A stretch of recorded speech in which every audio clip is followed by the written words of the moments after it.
Hello and welcome to Dragnet live from OTRGold.com.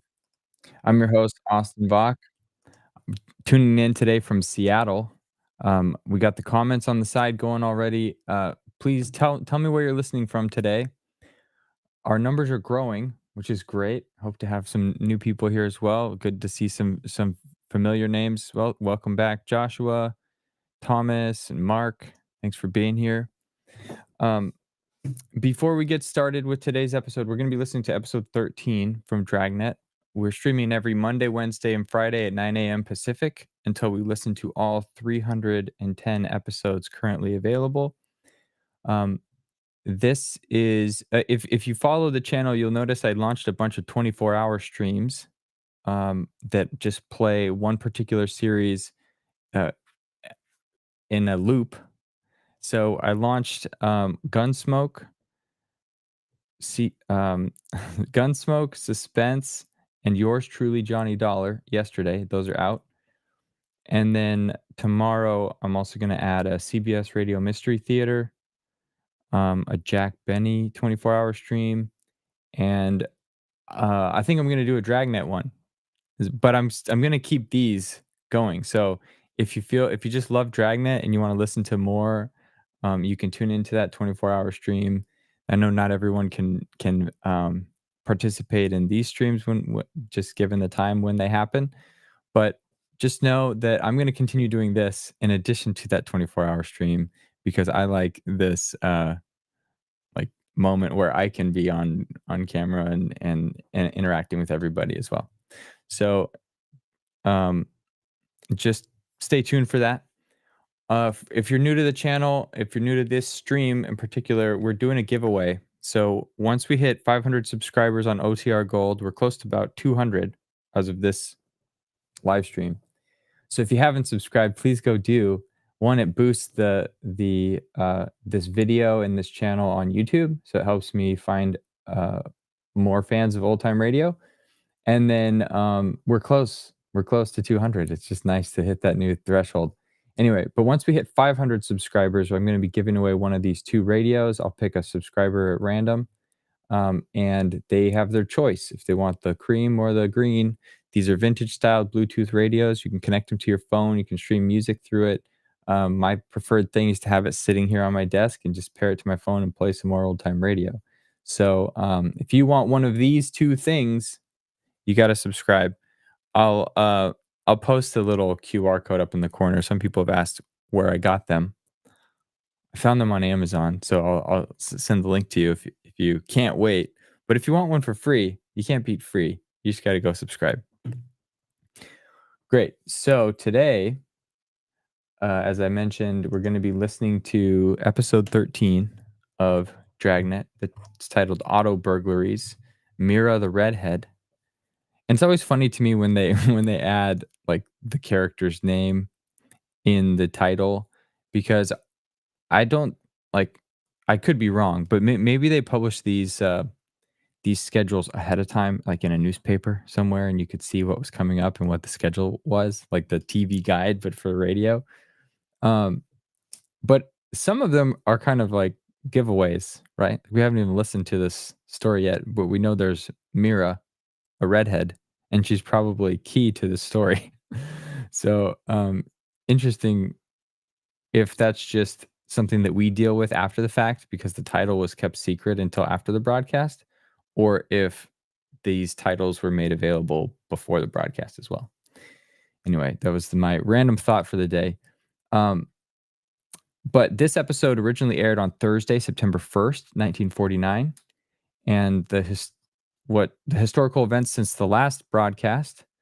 Um, On August 27th, Jeff Cook, an American country singer, guitarist, and singer and fiddler for Alabama, was born in Fort Payne, Alabama. Shout out to Joshua, our friend from Alabama, who says it's sunny today. He gives us the weather report just like Jack Webb does.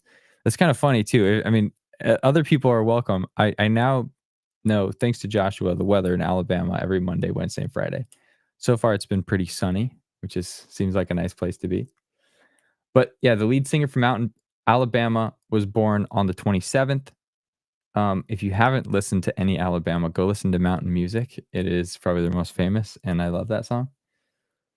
August 30th, the TV channel WTVN, which is now WSYX, it's channel 6 in Columbus, Ohio. It's ABC station began broadcasting.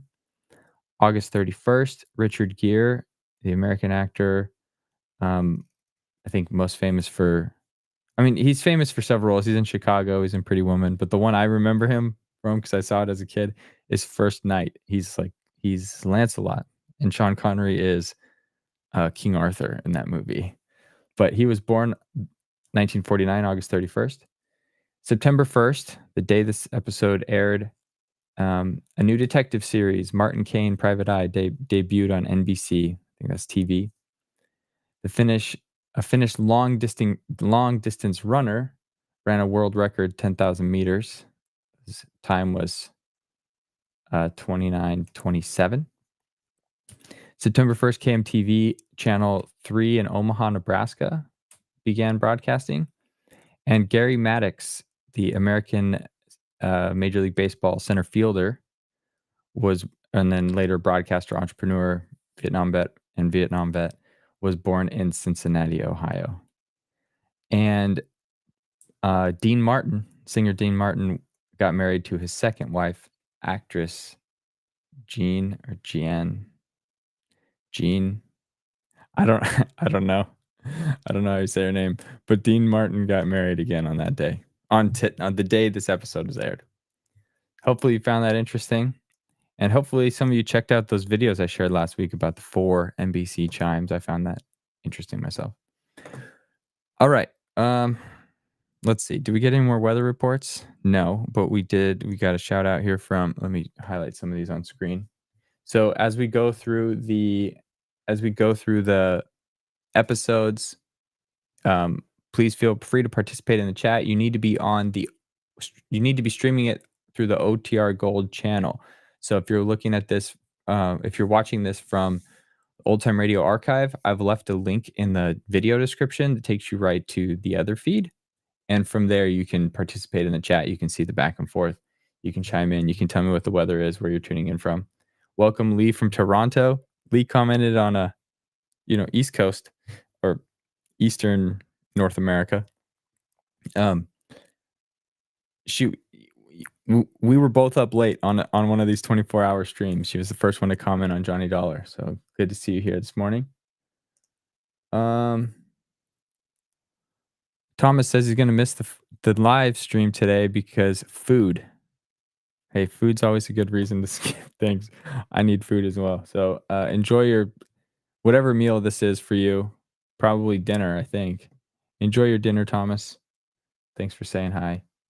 And I thought of you when I picked this mystery theater. I tried to get, for these 24-hour streams, I'm trying to get one in different genres. So we have, with Dragnet and Johnny Dollar, there'll be like 2 kind of detective shows. That tends to be my favorite genre.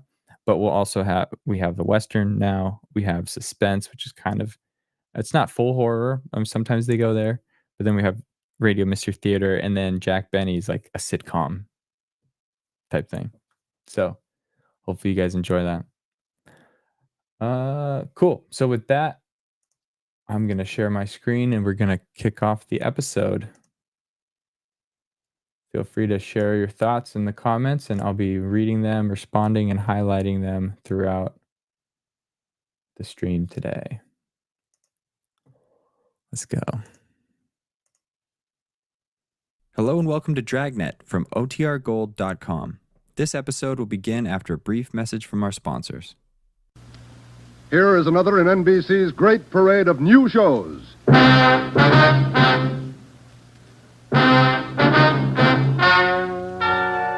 Ladies and gentlemen, the story you are about to hear is true. Only the names have been changed to protect the innocent. NBC brings you Dragnet.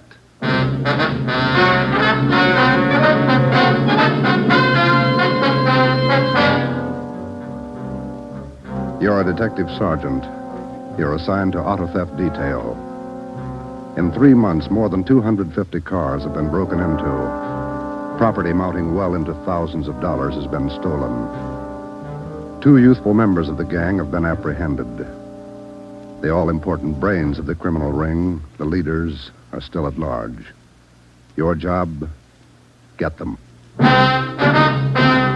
Dragnet, the documented drama of an actual crime, investigated and solved by the men who unrelentingly stand watch on the security of your home, your family, and your life. For the next 30 minutes, in cooperation with the Los Angeles Police Department, you will travel step by step on the side of the law through an actual case from official police files. From beginning to end, from crime to punishment, Dragnet is the story of your police force in action. It was Monday, March 2nd. It was cold in Los Angeles. We were working the night shift out of auto theft. My partner's Ben Romero. The boss is Ed Backstrand, chief of detectives. My name's Friday.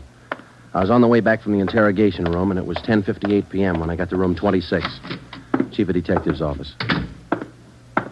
Real tough kids, aren't they? Yeah, they won't admit a thing. Now, sit down. Thanks. When'd you pick him up? About 8:30 tonight in the parking lot behind the Star Theater out on Sunset. He was lifting the radio out of a 48 convertible. He's had lots of experience. The report says you picked up a 19-year-old girl with him. She was waiting for the guy in a parked car across the street from the theater. Car was full of loot. The first real break we've had on those auto burglaries in 3 months, and it's no good to us. Neither one of them will talk. They won't even admit they know each other. You run makes on them? Just did. We've been questioning the boy for an hour, getting nowhere. What's his name again? Freeman, Stanley Freeman. Oh, yeah. Age 20. Address? Butte, Montana. Down here for a vacation. He doesn't lie very well, Ed. He's never been to Butte, Montana in his life. Knows less about the town than I do. Well, get to him. Right, Ed. Where'd you put the girl? We had a policewoman take her to our office. We can talk to her when we finish with the boy. Well, what's her story? Hasn't any. She won't even open her mouth. 19 years old, probably needs a good spanking. Now get him to talk. Right.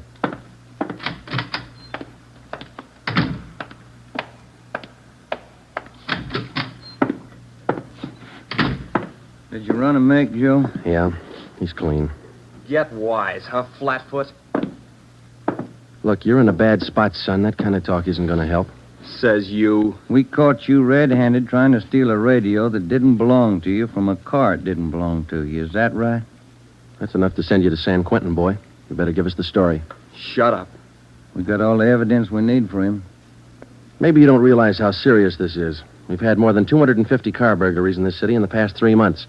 Over $200,000 worth of property's been stolen. That's a lot of money. So what? So you're the number one suspect, young fella. Your method of operation in breaking into that car tonight is the same used in most of the other burglaries. That means you're not going to be tried just for this job tonight. What are you getting at, Flatfoot? Listen, son. In the state of California, breaking into a locked car is a felony. You can go to state penitentiary for that. And we're going to file a complaint of burglary with the district attorney in the morning. You say you're from Butte, Montana. All right, I don't believe you, but we'll make sure. Ben, go down to our office and call the news photographers. Stanley here is going to have his picture on the front page of every newspaper in Los Angeles tomorrow. Right, Joe? No. You can't. I won't let you. I got my rights. What's the matter, youngster? Everybody wants his picture in the paper. Yeah, well, I don't. I won't let him. We got your picture already for him, remember? They took it when they fingerprinted you. You can't use it. You can't. I'll get a lawyer. Reporters will be over in a couple of minutes. We have to give them your story and your picture, too. This one. You won't. You won't. Give it to me. All right. Give it to All right, me. Freeman, get your hands off him. Now sit down. All right. Now let's have it straight. Don't let him use the picture. Don't let him. You can't. You can't. We got to have the truth, son. Now, look, you're 20 years old. You know right from wrong. You'll have to take your medicine. If you cooperate, we'll do all we can to help. I live out in the Wilshire district. All I wanted was a little extra money. We didn't take much. We didn't think it was so wrong. It was stealing, Freeman. You know that's wrong. Where do you live out there? Piper Avenue. 821 Piper. You won't give him my picture. You live there with your family? Yeah, my mother. Father's dead. Promise me you won't give him the picture. My mother, she'd see it. Promise me. You're working with the gang on those auto burglaries. We know that. Now, who are they, where are they, and what's the setup? I can't. They get me for it. Who'd get you? I can't tell you. I can't. Who's your girlfriend, Stanley? The one you were with tonight? Joanne. Joanne Miller. Where does she live? Piper Avenue, same as me. Lives on the same block, 866. Is that her home? She live there with her folks? Yeah. Mother and father. They work. And you got her into this. Isn't that the story she gave us, Ben? I did not. I didn't. It was her. She said a bunch of kids were doing it. It was quick money, something to do at night. She started it. All right, Romero. I'll go see the girl. You stay here with Freeman. All right, Joe. Just stay put in that chair for him.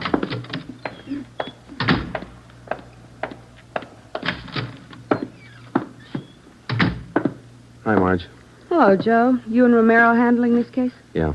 I'd like to talk to the girl a few minutes. Marge, will you stand by? Right, I'll sit over here. Thanks. All right, miss. What's your name, age, and address? I told this lady cop 15 minutes ago I'm not saying anything. All right, then we'll tell you. Your name's Joanne Miller. You live at 866 Piper Avenue. You live with your father and mother. Both of them work. You're a liar. That's not me. You're 19 years old. You live on the same block as your boyfriend, Stanley Freeman, and you're the one who got him mixed up in this gang. Isn't that right? No, it's not right. It's not. I didn't do anything. Well, that's only half the story. Freeman told us everything. You want to hear the rest? No. Stan wouldn't tell you. He wouldn't. He told us how you got him mixed up in it. Quick money. That's what you told him, didn't you? No, it was him. I can prove it. The rest of the kids will tell you. He got me in this. Ask them, they'll tell you. It was Stanley and Fred Milford and George Jansen. They started it, all three of them. All right. Will you tell the story to a police stenographer? I'll tell him everything. He's not blaming this on me. Marge, will you go get the stenographer? Right, Joe. Now, how many persons in this gang of yours? Oh, about 10 or 12. And it's not my gang, either. He got me into this, and now he's trying to lie his way out, blaming me. How long you been doing this, burglarizing cars? Me? Oh, only about 2 weeks. It was supposed to be fun, something to do at night. The rest of them been at it a couple of months. Who's the head of the gang? I told you, it's him, Stanley, and Fred Milford and Jansen, all three. I only started going out with him 2 weeks ago, maybe less. All right, Joanne. Tell it to the stenographer the same way. Stenographer will be in a minute, Joe. Okay, Marge, thanks. Stay with her. Right, Joe.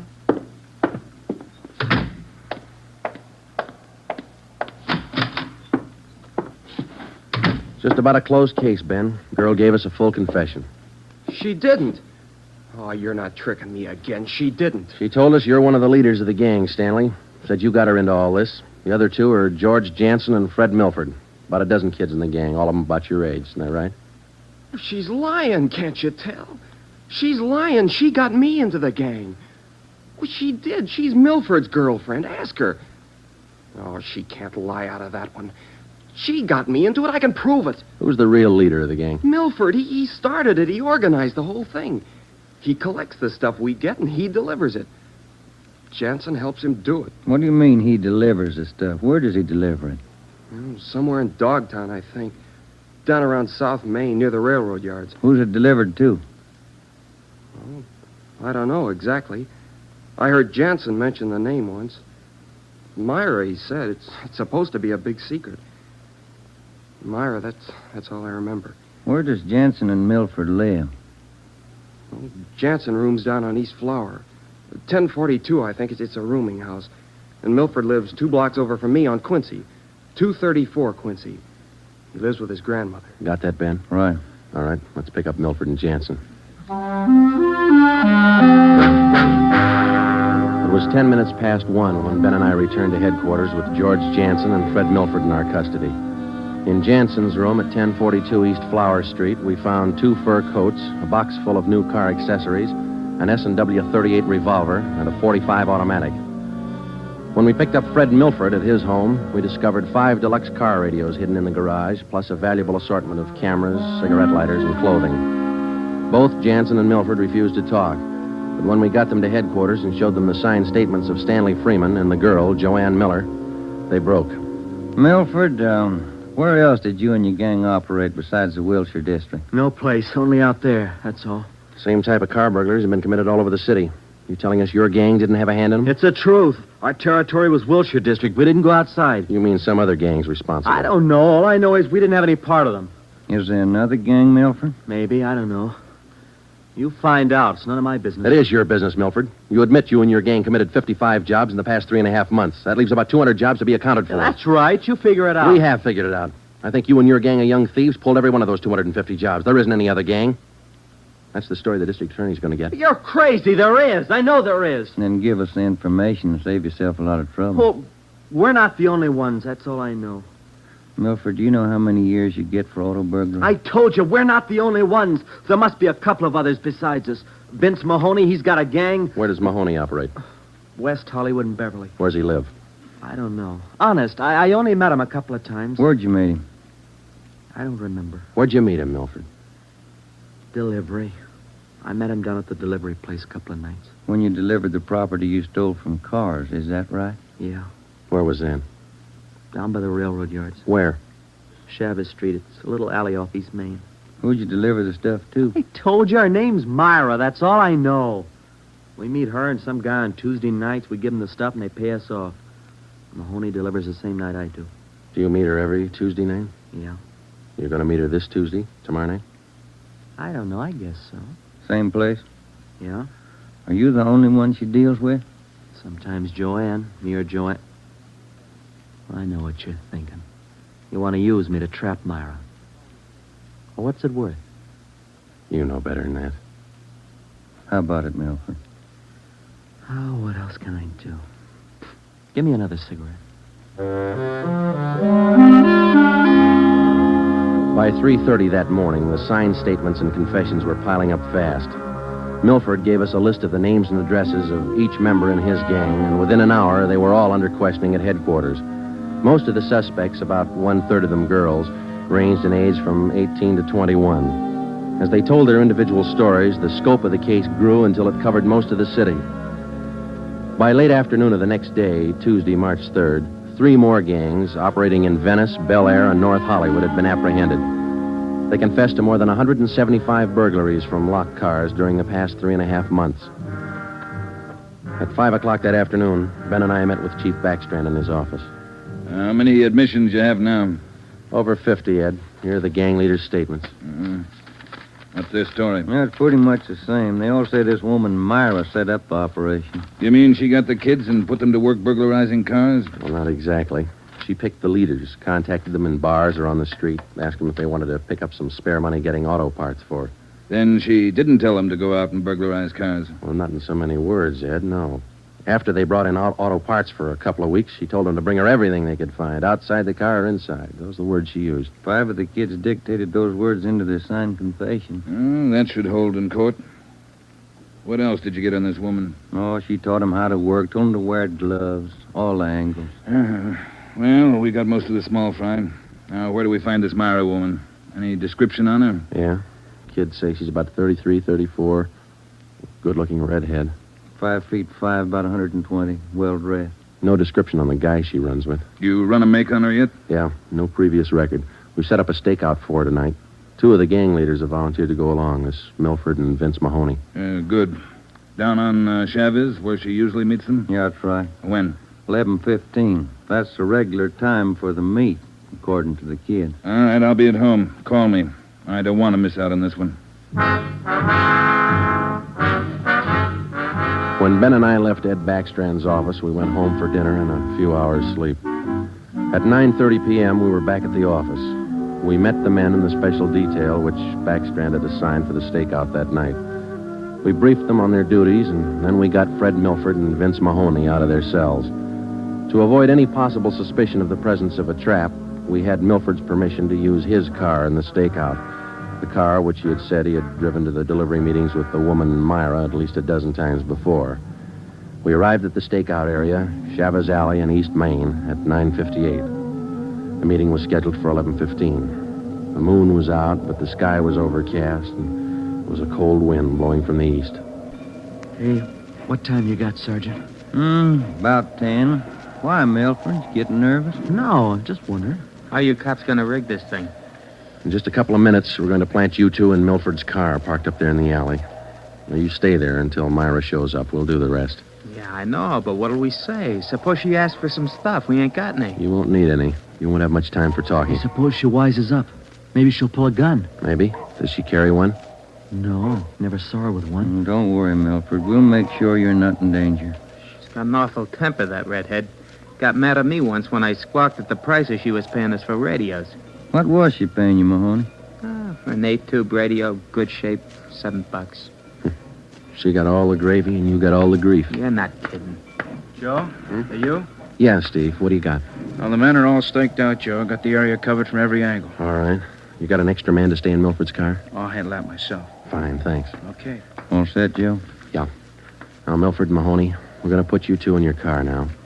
There's going to be an officer with you, so there's no need to be nervous or afraid. You just sit in the car and act natural. When this Myra drives up, don't leave the car. Have her come to you. You got it? Sure. Okay. All right, Joe, let's go.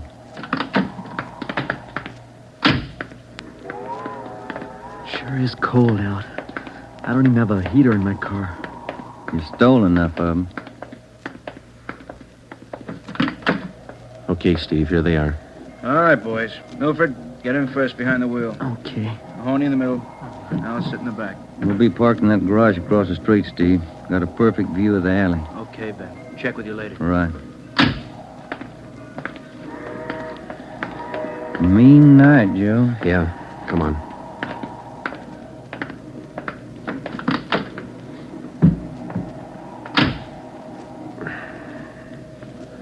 It's cold here in the garage, isn't it?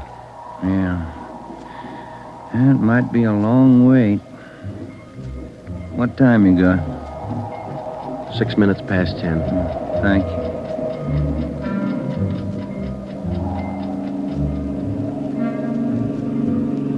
Hey, Joe. What is it? It's nothing. Thought that passing car was turning in the alley. Relax. It's early. Lonely place. It's dark. Gets on your nerves.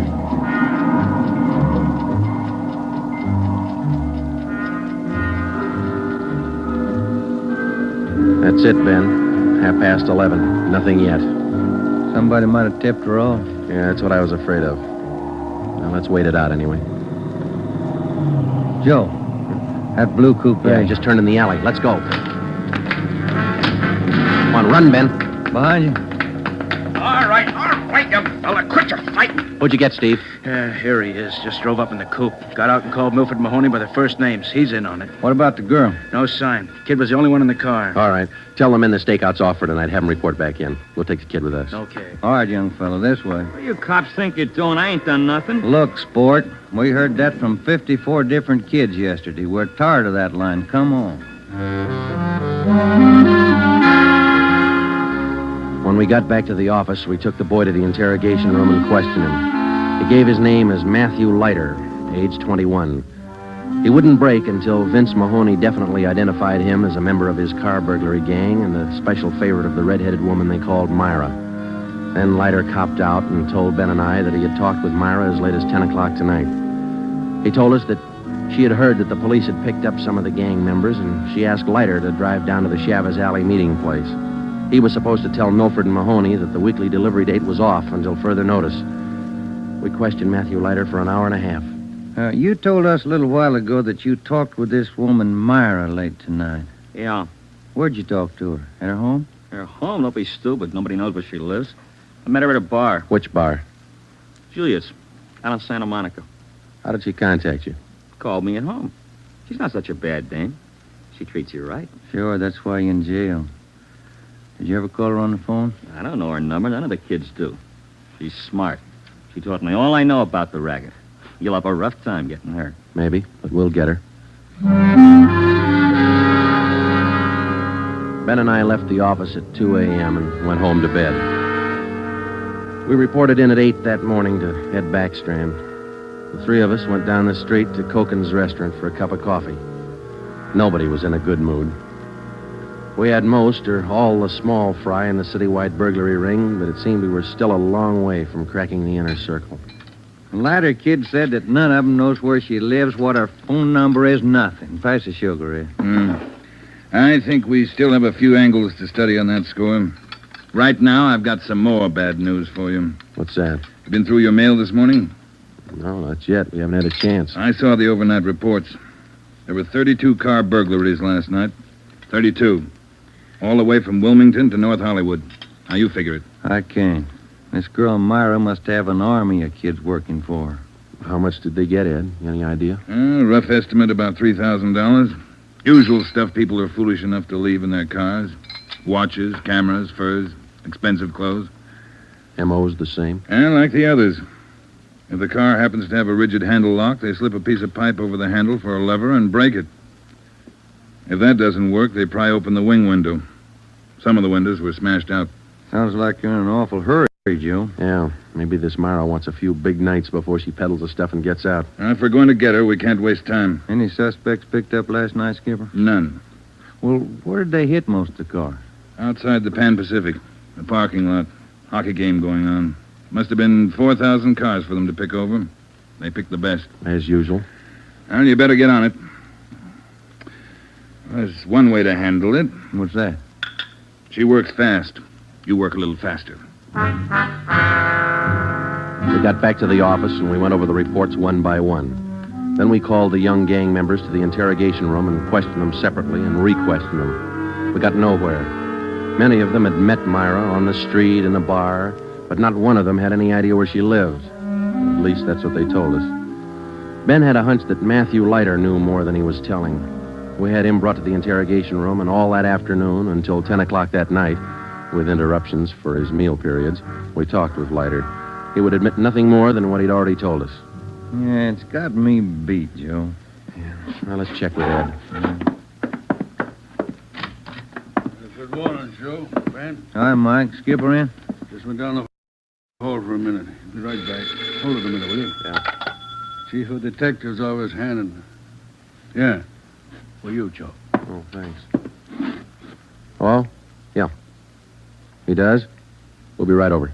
That was Sergeant Hopkins over at the jail. Yeah? Matthew Leiter's got something to tell us. Says it's important.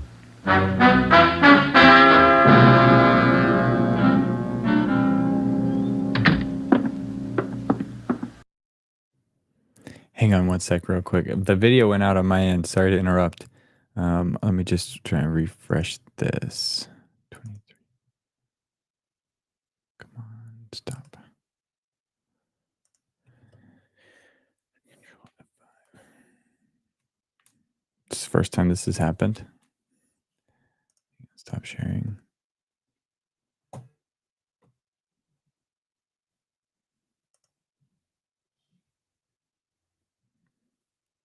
Come on now.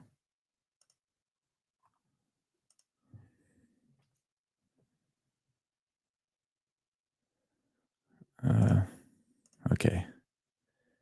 Here we go. We're going to start. I'll fix that. One sec. We're going to jump right back to where we were. Like 25 minutes in. Click right here.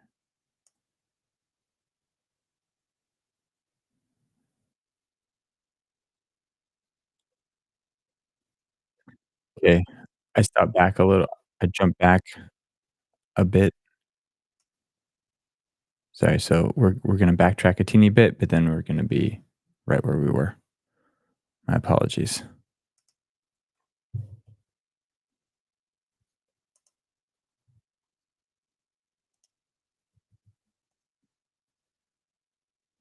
We got back to the office and we went over the reports one by one. Then we called the young gang members to the interrogation room and questioned them separately and re-questioned them. We got nowhere. Many of them had met Myra on the street, in a bar, but not one of them had any idea where she lived. At least that's what they told us. Ben had a hunch that Matthew Leiter knew more than he was telling. We had him brought to the interrogation room, and all that afternoon until 10 o'clock that night, with interruptions for his meal periods, we talked with Leiter. He would admit nothing more than what he'd already told us. Yeah, it's got me beat, Joe. Yeah. Well, let's check with Ed.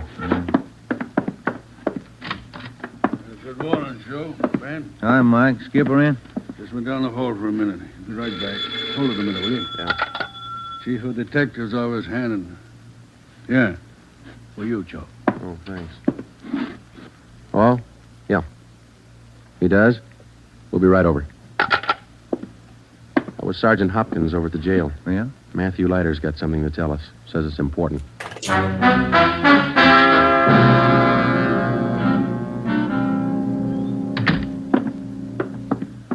Have a chair here, Leiter. Yeah, thanks. All right, you wanted to see us. I'm getting even with that dame Myra. I'm squaring with you. Yeah? She told me if I was picked up, she'd have me out in a couple of hours. She promised me a lawyer if anything happened. Said she'd get me bail. All right, where can we find her? I don't know if she's there now, but you can find out at Francisco Motors. Big used car lot. Garage, too. It's out on Melrose past La Cienega. What's the tie-up? That's where she fenced most of the stuff we stole. Some old guy she buddies with runs the place. Big shop in the back. Store a lot of hot stuff there. Barney, Yes, Sergeant? we're through with them. Take them back. We checked with Chief Backstrand, and then we drove out to the Francisco Motor Company. We located it on the corner of Melrose and Geneva Avenue. It was a big layout. Consisted of a large used car lot sign bannering the slogan, Deluxe Auto Accessories, lowest prices in town. Along the back end of the lot, there was a large L-shaped garage. We found the man in charge, and he gave his name as Paul Hackett, the owner of the car lot. In the garage, we found the entrance to a large back storeroom. It was loaded with thousands of dollars worth of auto radios, spotlights, cratefuls of assorted car accessories. Special closets built into the walls of the garage contain racks of fur coats, suits, dresses. Below that, smaller boxes containing watches and cameras, all wrapped in tissue paper. You can save all of us a lot of time and trouble by talking to us now, Mr. Hackett. Where is Myra? I don't know who you're talking about. I don't know what you're talking about. Can you explain what we just found in your garage? I didn't know it was there. I didn't know it was stolen. Well, which is it, Mr. Hackett? Make up your mind. I bought it, but I didn't know it was stolen. You can't prove I did know. I think we can prove it, Mr. Hackett. Some of those stolen car radios stored back there, the serial numbers are filed off, and this workbench here is full of filings. I didn't know. You'll have to do better than that. How does Myra figure in? I don't know. I don't know what you're talking about. It's all right with us, Hackett. We found the stuff and we got you. If we don't find Myra, you'll be doing time for two people. Stand still. You can't. You can't do this to me. I don't know anything about it. Come on, Hackett. We're taking you in.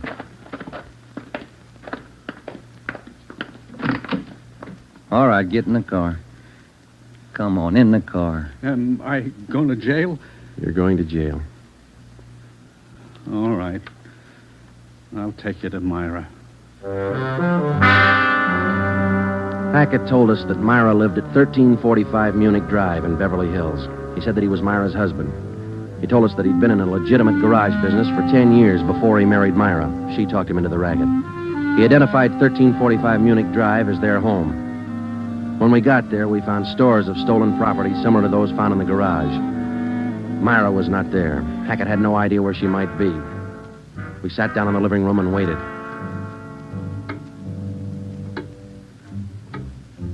One hour, 2 hours, 3 hours. After 5 hours of waiting, the monotony started to wear on everybody's nerves, especially Hackett's. The whole thing, it was her idea. I should have known, all hers. She did this to me. I won't take it alone. Where is she? You tell us, Hackett. Told you, I don't know. She couldn't have gone. She didn't know. I'm not going to take All right, this quiet alone. down, quiet down. That you, Paul? Thought I heard you talking to some. Who's he? The police, Myra. The police. Your smart kids told them the whole story. What are you talking about, my smart kids? What are these cops All doing right, here in the that's living... enough. Get your dirty hands off me. Get away. Kids are right, Joe. She got a Get away temper. from me. Who do you think you're... There, that ought to hold you for a while. All right, come on, you two, let's go. All right, copper. You win. Stupid husbands. How many times did I tell you? Don't trust those kids. Don't store the stuff in the garage. Don't open it for anybody. Get a lawyer. No, you knew better. Dumb jerk. The idea of having those cops camping in the living room waiting for me. Why didn't you warn me? I'm going to divorce you. That's what I'm going to do. I'll stick you for plenty. Jerk. All right, inside you two.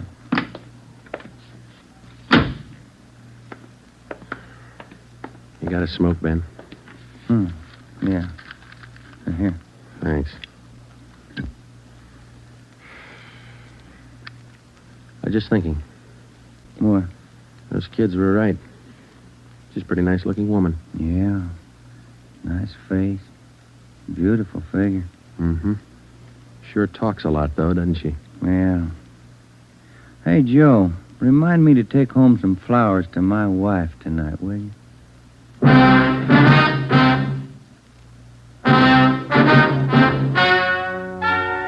The story you have just heard is true. Only the names were changed to protect the innocent. Paul and Myra Hackett were tried and convicted on 7 separate counts of receiving stolen property. They are now serving out their sentences in the state penitentiary. Realizing that most of the young persons involved in the case were influenced by the strong personality of Paul and Myra Hackett, a separate investigation was made into the backgrounds and home life of the young offenders. In most cases, they were found to be basically good, and they were placed on probation and returned to their homes.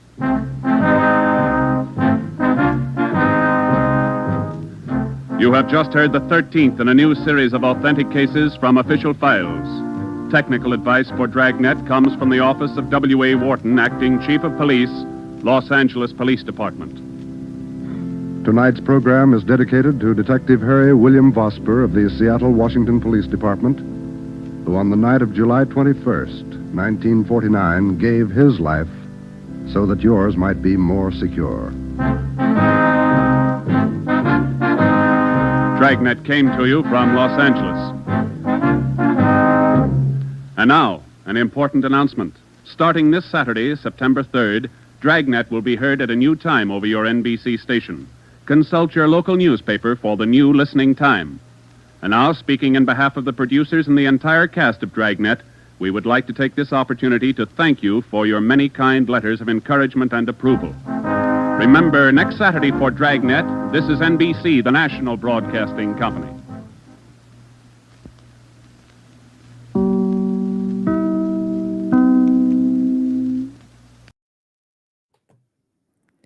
All right. Thanks, everybody. So I have a hard stop in a minute, so we're going to cut this other part short. But just a few things that I heard there at the end. This is one episode that I didn't hear ahead of time, so I was actually surprised that they gave a shout out to an officer from Seattle. It's a Mariners hat. It's where I live. So I'm going to go back and listen to that. Also, and anytime like Seattle or any local area gets called out in a song or something, it's just fun for me to hear.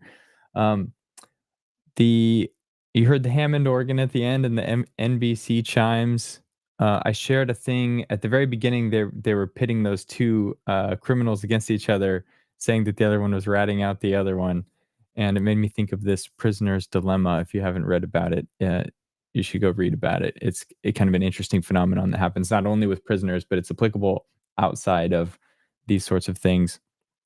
Let's go check it out. And then my mind kind of jumps to things. So there's the Prisoner's Dilemma, and then there's this show in the UK called Golden Balls. I think Thomas could correct me if I'm wrong, where they're competing for money, and each person can choose whether they split the money or steal. So it's like the Prisoner's Dilemma in game show format. And there's this awesome video that this one guy who takes a completely new strategy to this game. I was looking for the video. I think I found it. I'll share it right here on in the chat so you can see it. But then I got to drop. But it's worth the time. Read about the Prisoner's Dilemma first, and then check out this video and see what a boss this guy is. It's not a show now. Oh, okay. So it was a former show. So go check out that thing and have a great weekend. I hope to see you on Monday. Thanks for